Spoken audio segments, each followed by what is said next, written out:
Subscribe to our YouTube channel and press the bell icon for the latest updates.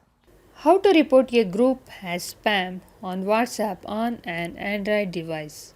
Go to your phone menu, find WhatsApp,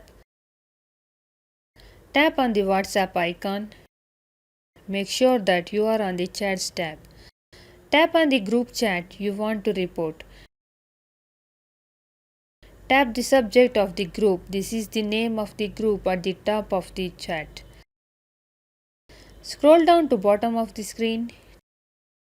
Tap on Report Spam. Tap on Report and leave again to confirm.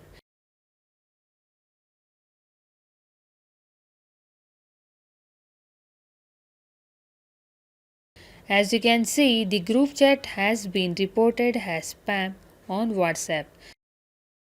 When you report a group as spam, you will be automatically exited from that group chat.